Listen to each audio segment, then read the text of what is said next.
Good evening, ladies and gentlemen, and welcome to the Middle East Monitor. I'm Mohsen Jouini. The Middle East has been a powder keg lately. The events are very alarming, and the Gulf region is about to explode. And to help us through this maze of events, we invited Mr. Frank Schaefer Corona, who is a journalist and author, and we have also invited Dr. Bill Rogers with SAFMAP, the San Antonio Forum for Middle East Peace. Gentlemen, welcome to the show. How are you? Good evening. Hi. Dr. Rogers, before we go into the Middle East and the actual events, I understand that you're just back from the Middle East. As a matter of fact, I've been after you to come and be on this show for a while. Tell us a little bit about your trip. Well, I'll try. And Mohsen, I did collect my notes, and I only run to 21 pages, so I'll try not to cover all of them. Yeah, well, just give us like a little briefing. A group of 8 of us actually made the trip together, and it was partially sponsored by the church. It was a church group.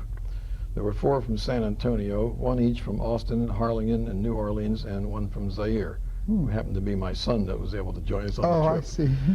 But we went out there on the 17th of March and returned on the 31st. So the last 2 weeks of March we spent traveling around the entire area of whatever is called Israel or Palestine, depending on who's calling it. And we visited quite a number of people. We spoke with both civil and religious leaders, Christians, Muslims, and Jews, and visited, I guess, almost all of the usual tourist sites. I know we came away reciting that joke that says every place Jesus ever did anything, there's a church except one. That's where he stood in the boat in the middle of the Sea of Galilee and said, "Be still." You know, but there was certainly many of those. And we visited also, of course, Muslim and Jewish shrines as well. So we saw people in hospitals, wounded, and things of that sort. And we got opinions from all sorts of different individuals.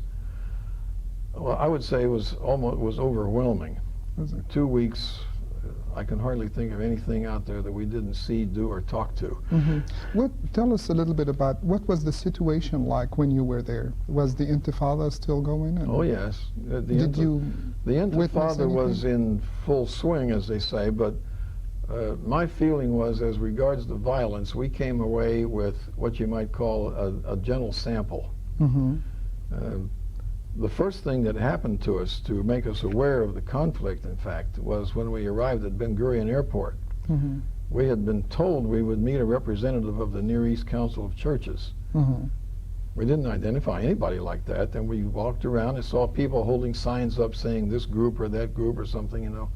And finally we were out in the parking lot. And nobody waiting Nobody looking for us. And then I noticed some men standing off in the dark there somewhere, and some of them were holding some cards up, like, you know, looking for Dr. Smith or whatever. And I went over and just asked them, does anybody here know anything about a representative from the Near East Council of Churches? Well, one man who didn't have a card or anything spoke up, and he said, "Oh, are you the Christians from Texas?" And I said, "Yeah." Well, he said, "You're my clients." Okay. And we went with him. He was from an Arab tour agency. And the first 2 things he explained: 1, the Near East Council of Churches doesn't have their own vehicles. They sent him. They always depend on him. And 2, he's very sorry he could not meet us inside the terminal, even though he's a duly licensed tourist agency, because he's not Jewish, he's Arab. So the Israeli authorities would not permit him, or the others out in the parking lot were the Arabs. They were, you know, duly licensed businessmen, but they can't go in the terminal. What a sorry state of affairs. Well, yeah, that was our first encounter with anything about the politics. So anyway, he took us to Jerusalem. We did meet our Near East Council representative, and he gave us a grand tour of the place. We met with the associate director of the Haram al-Sharif and had a talk with him. And then we went to the Militz Institute. Yeah, but let's not go into details, Mr. Rogers. But let me ask you this. Any hope? Did you come out like with... I'm not sure that our hopes and expectations were very seriously changed. We certainly heard a wide variety of opinions. And you know what characterized it overall for me? There was one gentleman on the tour with me with whom I found we were in total disagreement. We started joking. After Thursday, we discovered one thing we agreed on was we both liked the dark meat on the chicken. Oh. But when we came home and tried to write a report, it took us until June to get together a report that the group as a whole could agree on, and even that was full of compromises. So my thought is, we went, we saw, we heard, and I think almost everybody came back with an unchanged general opinion. Okay, how would you categorize your differences with this gentleman? What was it about? Well, basically, he has what I would call more or less the standard public view that, you know, that Israel is there by whatever rights, and anything the Arabs do is troublemaking. I see. And now he's probably not quite that simple about it, but of course, as you know, I've had reason to have considerable sympathy for the Arabs as a suffering, oppressed victims, unfortunately, of people who I've known themselves to be victims in other circumstances. Was he perceptive of all your ideologies? Oh yeah, we had some good arguments. So did you finally reconcile? We're friends. Good. We're friends who differ. Good, good. Now let me go to Mr. Corona. Mr. Corona, I understand I know that you follow the events in the Middle East very closely, and you're very much on top of things.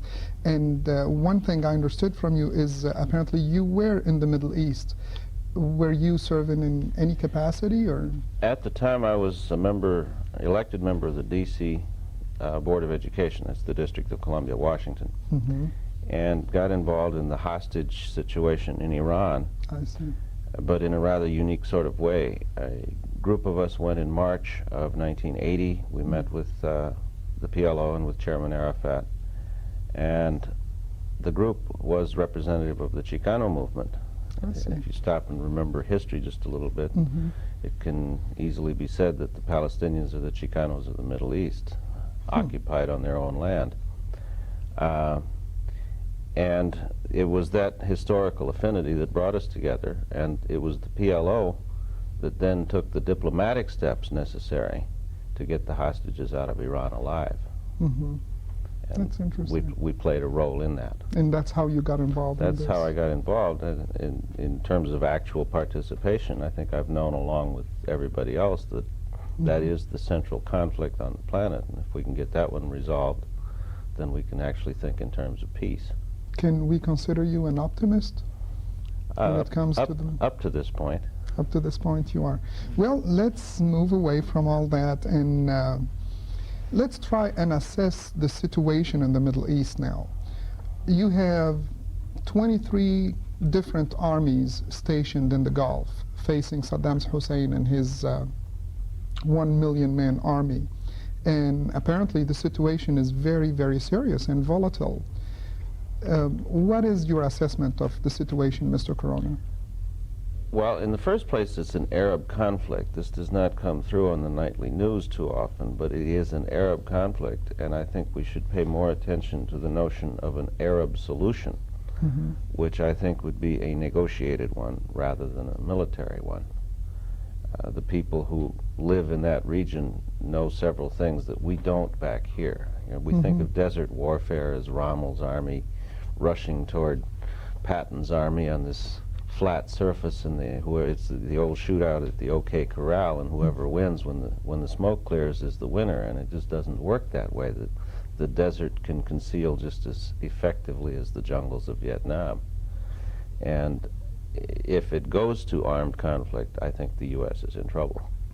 It's too far away to support logistically. That's one thing we have been seeing in the reports. Logistics just is not working right. Exactly, exactly. Dr. Rogers, what is your assessment of the overall situation now in the Middle East? Well, certainly to agree with everybody else, I think that it's extremely touchy and very uncertain how it will go. And I would express some concern, which I think I've heard little hints of in the news that you refer to in your 23 armies. Exactly. The question of coordinating those in any kind of an overall activity is mind-boggling. And we see little hints of it just in suggestions about differences in social cultural values, the things that people are willing to do. I'm sure that there's what I could call, I guess, a vast distrust on the part of the Americans in any leadership that they would get from any of the others. I don't think we're going to see a voluntary agreement that say, well, after all, it's in Saudi Arabia, so let's let a Saudi Arabian general be the commander-in-chief. You would not agree on that? Well, I mean, after all, they're in Saudi Arabia, and I know, and it makes sense. I mean, it's only logical that a Saudi general or Saudi leader would actually take charge. It makes sense in that level, but on the other hand, the American military involvement is so much the major part of it that, I'm sure from anybody's military point of view, this would be like saying, well, let's hand it over to one of our colonels, somebody who hasn't had that big an experience. And yet the Saudis, of course, do have their own experience. Yes. They're just such a small country. A population of 3 or 4 million. I've heard estimates higher than that. Dr. Rogers, does the world community really need 23 different armies? Do we really need this magnitude and the presence of force in the Middle East? We need them for political purposes, because I do think it's very important that, to the best of our ability, that the whole thing should be seen as, because it is, a world effort, not an American invasion of the Middle East. But practically up to now, that's what it seems like. I mean, we're trying here through the media to make it an international affair. And we're really actually twisting the arms of France, England, Japan, Germany. Pay for it. Am I right? Yeah.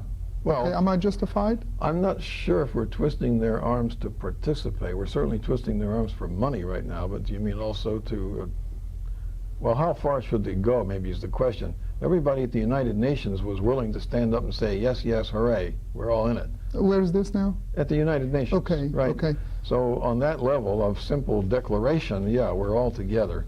Okay. And you're asking, what's the real commitment? How many troops? How many dollars? The troops and dollars, they're already there. I mean, we actually witnessed Dick Cheney and other department heads of the United States actually passing the plate to Japan, Germany, and everybody. And this is a first in the history of the United States. Right. I mean, did it really have to come to that? Blame Graham Rudman for that. Yeah, that's a budget problem. Let me turn it around, though. Yes. By the average man in the street, to use the expression that's used here, in the Arab world, is it viewed as a U.S. invasion? To be honest with you, as an Arab, there is two schools of thoughts, actually, when it comes to the Middle East. From a Gulf point of view, and a Saudi point of view, and a Kuwaiti point of view, the presence of the American military is looked at as a deterrent to Saddam Hussein. Now, the other point of view, most of your Arab citizenry have never had faith in American politics. American politics has actually failed the Arab countries in many, many instances. We saw Israel going into Lebanon. What did the United States do about it? Nothing. Alexander Haig, finally, it came out that he actually gave the green light to the Israelis to go into Lebanon. Israel has been in Palestine for the last 40 years. We've seen on TV what has been happening to the Palestinians, what happened in Gaza, and it's still going until today. And like Dr. Rogers was saying, not only are those people being oppressed in Palestine, they're even being discriminated against in their own land. So see, this is the way I view it. Another thing, Mr. Schaefer, if I may. This is a double standard. If I may, When Israel went into Iraq back in 1980 and bombed Iraq, what did we do here? Nothing.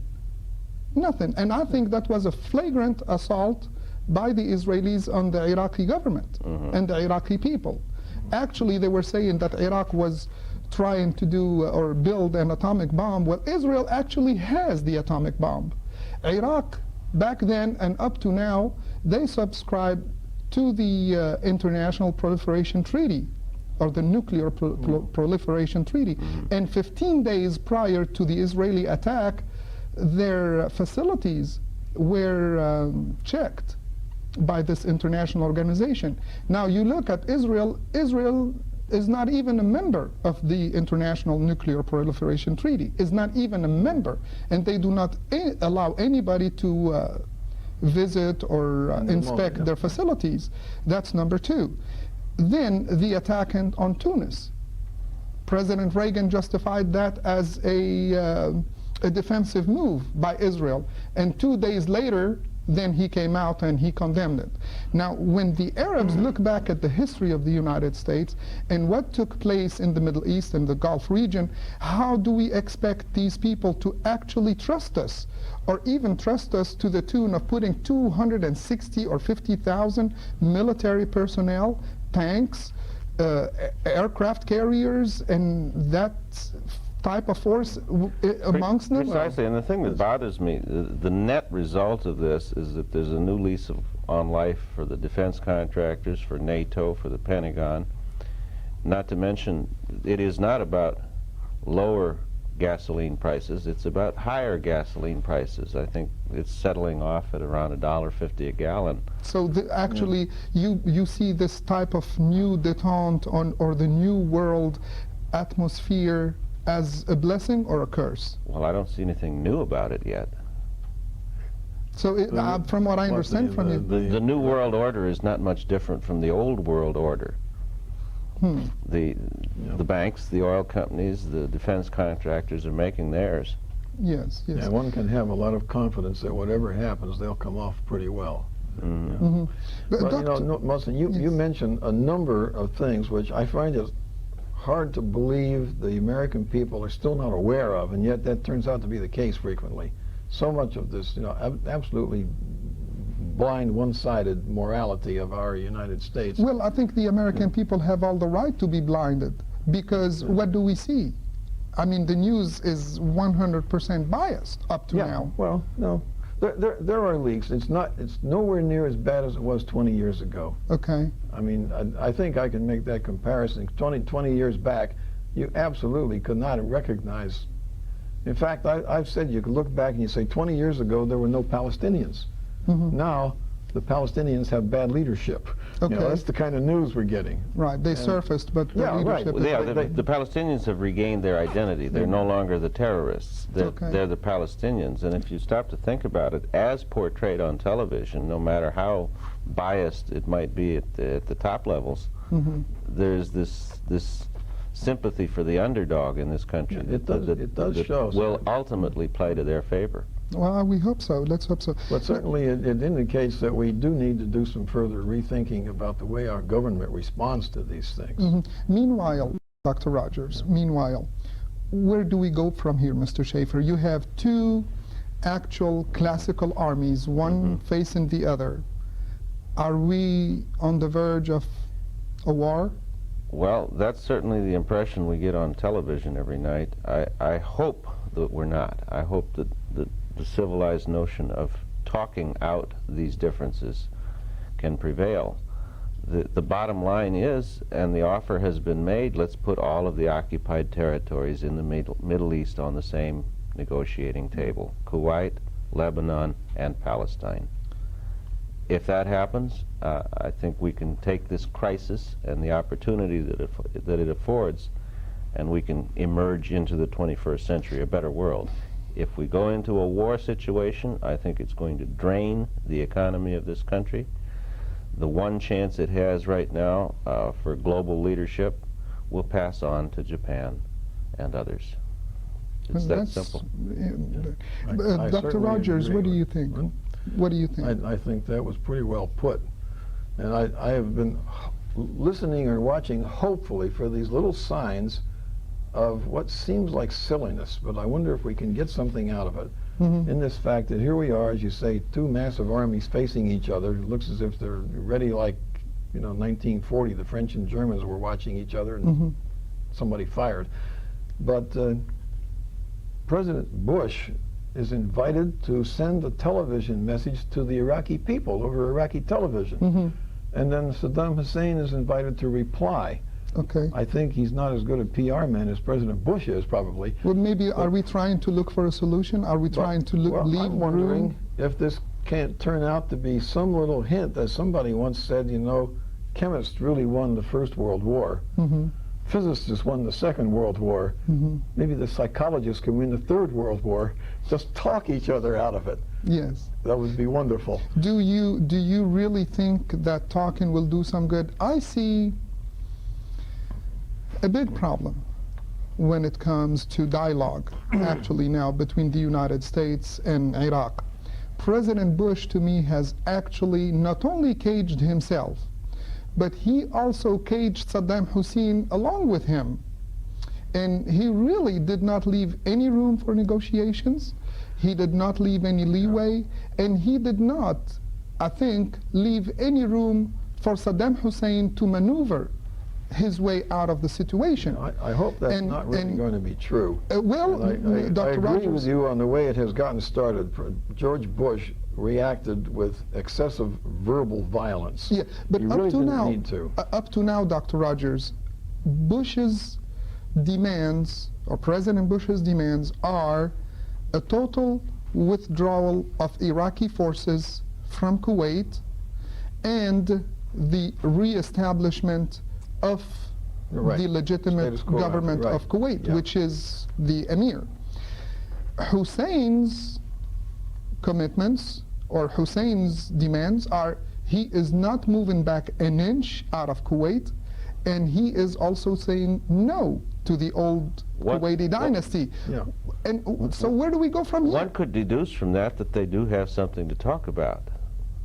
Well, up to now, Yeah. President Bush said no dialogue. He's not accepting anything less than a complete pullout Keep in and mind, restoration of the government. keep in mind what the two central issues are. The central issue isn't Kuwait in the Middle East, it's still Palestine. Always has been, always will Okay, be. but That's the central issue. I tend to agree with you. Over here on this side of the water, the central issue is the presidential election of 1992. If they start shooting and body bags start coming back to this country and filling the TV screens, God forbid. there's going to be a different attitude in the population of this country toward the whole thing. Right now it makes great theater. But Mr. Schaefer, the intransigence of both presidents, I mean Hussein and President Reagan, I mean President Bush, I'm sorry. President Bush is putting the Palestinian question on the back burner up to now. He is divorcing this situation from the Palestinian situation. And I think we Yeah. understand that. He is saying, let's discuss this first, let's find a solution to this problem, and then we will go to the Palestinian and Lebanese But he's problem. also made this very dramatic overture to the Soviet Union, and the result of that will no doubt be this international conference that they've all been talking What's about. going to guarantee the Arabs that it will be the case, or to Saddam Hussein? Why don't we send that message clear through to Saddam Hussein? Hey, you pull your forces out, let's restore the old legitimate government of Kuwait, and then we'll put the Palestinian problem on the table. Can we do that? I would not expect the Arab world to trust that. They've already seen too many cases where we agree to do two things bilaterally, and then we do the one that favors the Israeli position and the other one drifts away. Camp David is a beautiful example. Autonomy for the Palestinians was included, and what happened was new Jewish settlements. Exactly. You know, Right. and over and over they've seen that. I would be pleased if they would believe us, and if we're sincere in going ahead with it. But because of... But the past history indicates they have no reason to trust the United States. I'm sorry to say. Are you of that opinion, Dr. Rogers? You mean that you can't trust the United States? Yes. Yeah, well, it's what past history has shown in this instance, yeah. Dr. Schaefer, I mean, Mr. Schaefer, do you subscribe to this? Well, we have but to look at the long history of the treaties written between the United States government and the native peoples who were occupied on their own land in this country and in the formation of this country. And I'll ask you the question, has any one of those treaties remained unviolated? Well, I'm not really an Indian scholar, or, you know, No. but... You don't have to be. No. Yeah. Why do we have this double standard situation in the Middle East? When I think back of the attack on Grenada, the move we made on Panama, our involvement in Nicaragua, it pains me.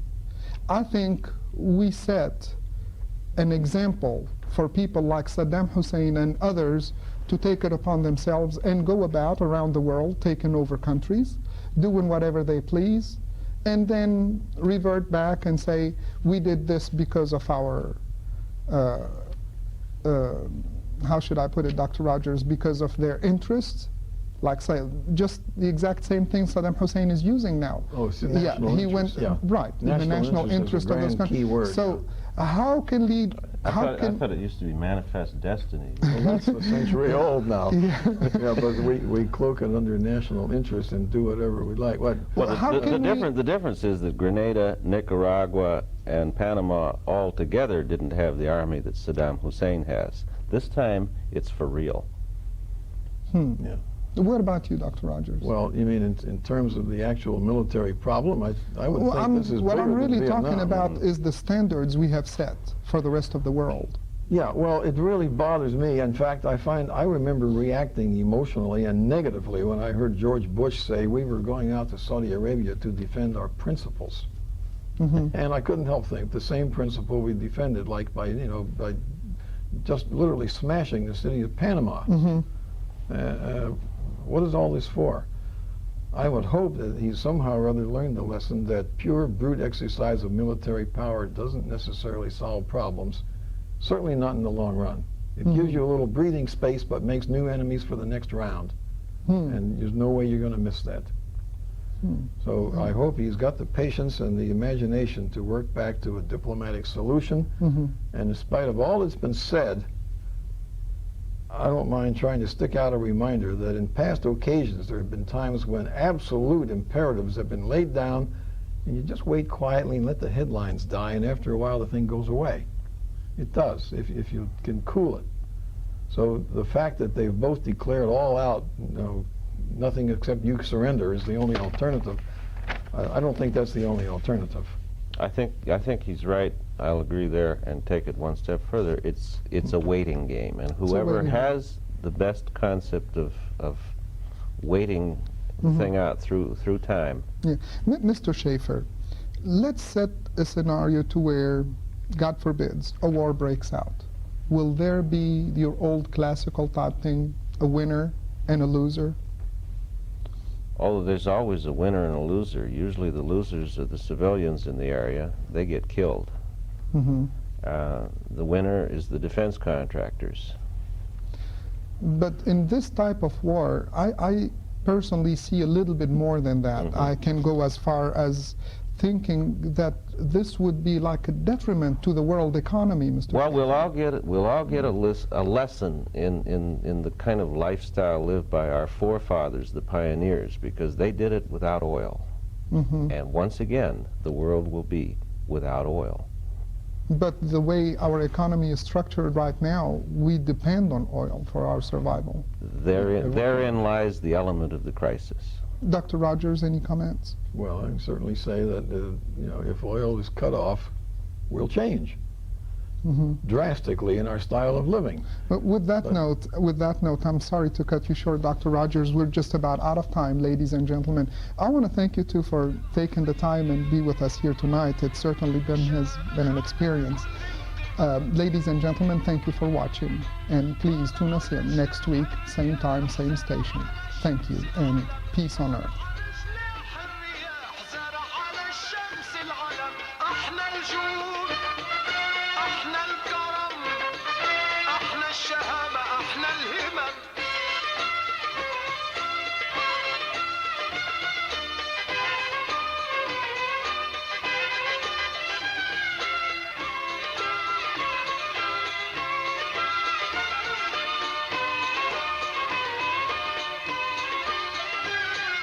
يمو التاريخ يمو الأصول يا طلعة في العالي شهاب للأرض من مجدك فصول